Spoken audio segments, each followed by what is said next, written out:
I begged my sister to choose her fiancé over me, but she ended their 9-year relationship to keep being my full-time carer, and now I feel like the burden that's ruining her life.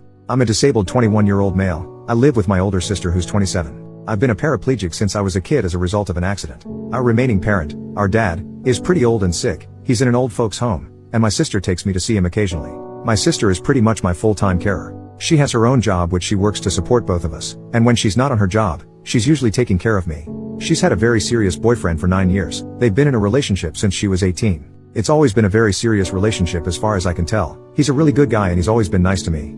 He also hasn't shied away from offering financial help once in a while. I know my sister has always dreamed of marriage. We talk about it so much, me and her, ever since we were kids. We would play weddings. She would always imagine the day she would get married, spend hours looking at bridal dresses. Even as an adult he would fantasize about getting married and spend a lot of the time looking at bridal dresses, talking about her dream wedding, what kind of house she'd like to have. She had names picked out for the kids since she was a kid herself and she's always stuck with those names. So yeah, she's always dreamed of getting married and having a family for a long time. Her current boyfriend has been with her for so long and has been so good to her I figured he would always be the one to marry her. And I'd be happy for her. Finally she'd have someone to take care of her instead of her having to take care of me all the time. Well, that all came crumbling down. She returned home one day a complete mess, crying and pouring her eyes out all over the place. She told me they'd broken up. It was over. She was so sad. It was heartbreaking to see. It was like a dagger in my heart to see her crying and upset like that, and I felt so useless because all I could offer were meaningless words. She wouldn't tell me why. I figured she just didn't want to talk about it. After a few days, she still didn't want to talk about. She was still incredibly upset, crying a lot. I told her I'm her brother. I may be physically disabled, but my heart and mind still work perfectly. She can talk to me about anything. Very reluctantly and with pushing, she opened up about it. She told me her boyfriend had proposed to her. I told her that's excellent. Why did they break up? She had always wanted to get married and had been waiting years for this. She told me they had talked about it, and her boyfriend wanted her to move in with him. They would find a separate carer to look after me. They would still see me occasionally, but I would not visit them and my sister would no longer be my carer at all. My sister told me she couldn't accept that, and that was the offer on the table as her boyfriend wanted it. She said she couldn't accept it. They couldn't reconcile their different wants, and they broke up. I told her she's crazy. She should have chosen her boyfriend. I know she loved him so much and he was crazy about her. She should have gone and gotten married. She can stay tied to me forever. She should live her own life and have her own family. She was still crying heavily, and she told me she realized that she would never be able to have that. All that stuff she wanted as a kid, to be a bride, have a wedding, have a family, none of it would ever happen. She would be taking care of me forever. I insisted to her, telling her she didn't need to take care of me forever. She should live her own life. She said no, that's what she wants. That's the way it has to be. She would have it no other way. When I kept insisting, she said no, that's it, she's in charge. She makes her own life decisions and I should stop telling her how to live her life. She got angry at me and I quickly apologized. She said it's okay, but I could tell she was really upset and in a bad mood. Why is she doing this to herself? I don't understand. Doesn't she see that I don't want her to sacrifice herself like this? Why did she just give up her boyfriend of 9 years like that? She loved him so much and he loved her, so why did she just push him away like that? Why is she hurting herself like that? I don't want her to be hurting herself just for my sake. I never asked her to make this sacrifice of herself. I told her I wouldn't mind getting another carer for me. She said no, it's her. It has to be her. It's her job. It's her duty to me and to our family. She has to take care of me always.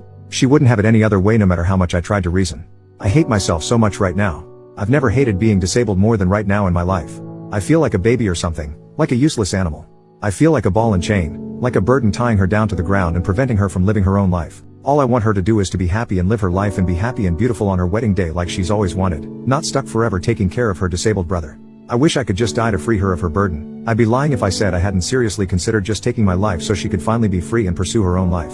I'm not just saying that either. I'm serious. I know she'd mourn me for a while, even a few years, but after that she'd move on and get married and live her life like she's always wanted. It might be the only way she ever knows true happiness. I tried to convince her, but she seems determined to bog herself down like this. I don't understand. She's not being reasonable. She's not looking out for what's best for herself. Why is she doing this? How can I get her to focus on herself and her own life? Please guys, help me out. How can I talk some sense into her? How can I convince her to put her needs ahead of my own and to go focus on her life mainly so she can live the life she's always wanted instead of being chained down to me? How can I convince her of this? Please help. I feel so desperate and sad for her. Update, 2 days later. Okay, so this is an update to the post I made 2 nights ago. I just want to first of all say thank you so much to all those of you who posted extremely kind and heartwarming comments. That was amazing of you. Thank you so much. I'm also feeling much better now. I understand things much clearer and talked it over with my sister. It seems I was confused and in the heat of the moment there was a lot of misunderstanding. I have talked it all over with my sister, and we are both feeling much better and brighter now, and we agree things may have turned out for the best. I now realize, after my sister explained it to me, that he was not right for her, even though they had been together so long. I guess the length of their relationship had left me with a false impression. Firstly, as my sister explained it, it seems he didn't say I couldn't visit at all, as I had thought she meant. but that I just couldn't visit whenever I wanted to. They'd set times and schedules for when I could visit to ensure I wasn't over all the time interrupting and interfering with their lives. However, it seems my sister didn't like this at all. She said she realized her boyfriend had a problem with me, and wanted to place some distance between her and me, and she wasn't okay with that at all. I told her I thought she loved him. She said she thought she did too, but she knows her priorities in life, and she is old enough and mature enough to be able to decide what she wants from life and what her priorities are. I told her I thought she'd always wanted to get married and have children and a family ever since she was young. She explained to me, she still does to a certain extent, but only if the conditions are right. She said that she was a different person when she was younger.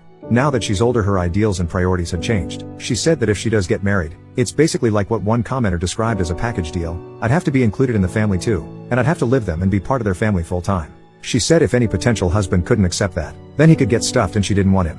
That's basically what she thinks of her now ex-boyfriend, and she said she feels much more positive about her future now that he's gone. She said while she was with him, she was always feeling unsure about what the future held in relation to her and me, but now that she's made her firm decision, she knows she'll never let go of me. I asked her, what if this means that she'll never get married? What if it means that she never ends up finding a guy who's okay with all this and is willing to settle down with her with me in the fray? She said if that's the case, then so be it. As she explained it, she basically said I'm her family now, I exist and I'm the most important thing to her. She won't sacrifice me for a hypothetical husband and hypothetical children who don't yet exist but may one day. She said priority number one for her will always be me and taking care of me throughout my life and disability. She couldn't imagine living her life without it. I told her, but didn't she feel she was severely limiting herself by chaining herself to me? Didn't she feel she was severely restricting her opportunities in life and what she could become? She explained that her years with me and taking care of me had helped form part of her identity. Taking care of me now is part of her identity and character. It's one of the things she lives for. I found that amazing, but she said she could have it no other way. I provide to her just as much as she provides to me, she said, and perhaps even more. I told her she was exaggerating, but she insisted it was absolutely true. She explained how the mere fact of her looking after me, and her taking care of me, day in, day out, brings so much joy and happiness to her life, she doesn't know how she could ever live without it, and to her it's so much more important than the possibility of having a husband or children. I found it difficult to wrap my head around that. I joke that I really can't imagine that it's always that fun, especially when she's, say, wiping crap from my butt or something. She just laughed and explained how sometimes something that can superficially seem gross, disgusting or painful can still be beautiful and cherished when you look at the love involved. She used the example of a mother giving birth. After 9 months of sickness and swollen body, she has her body ripped open, there's blood everywhere, screaming and crying, and it's the most intense physical pain of her life. But at the end of it all, it's still beautiful because it's an act of love and she endures all that pain to bring to life someone whom she will love forever. So yes, even acts like wiping crap from my butt, as gross and disgusting as it may seem to some, is in of itself an act of love and an example of how much she, as a sister, cherishes me as her brother, and the lengths she will go to as a result of that relationship. And that, I think, is beautiful and true love. So now I have a completely new outlook on her and our life. It's much more positive and I no longer see myself as a burden or a chain. She helped me realize my own self-worth and value. I'm not just some disabled guy in a wheelchair that needs help. I'm a brother and I provide love, friendship and value to this amazing, beautiful, kind-hearted woman I am so proud to call my sister. I no longer have any thoughts about ending my life at all, because I realize how much I am worth to her and how much I mean to her, and how much it would hurt her if I do that, and I could never bear to do that. So I just thought I'd share that update with you all. After all those incredibly warm and supportive comments you gave me were so uplifting. I can honestly say, even though I may be physically disabled, I consider myself to have this amazing gift because I'm blessed with love, and this love is the most amazing thing in the world. I can't imagine living without it. Thank you all so very, very much.